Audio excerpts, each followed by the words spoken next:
O perdeyi de kaldır. Evet, tamam. Kim o? Hele anneni çağır, anneni.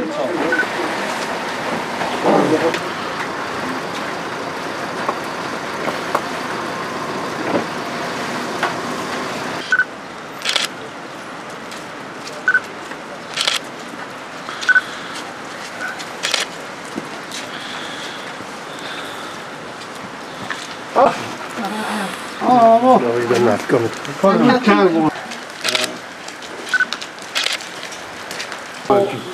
Şimdi bir de gelsin. Hacı kimi kapatmıyor.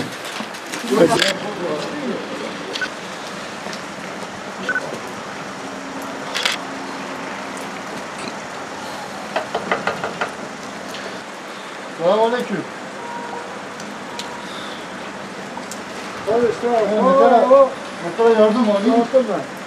Her Ramazan'da olduğu gibi bu Ramazan'da da Avrupa Yetim Evi Ağrı ve ilçelerinde ihtiyaç sahibi ailelere yönelik gıda yardımında bulundu.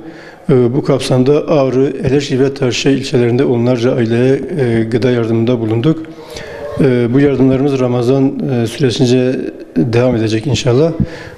Buradan da hayırseverlere sesleniyoruz.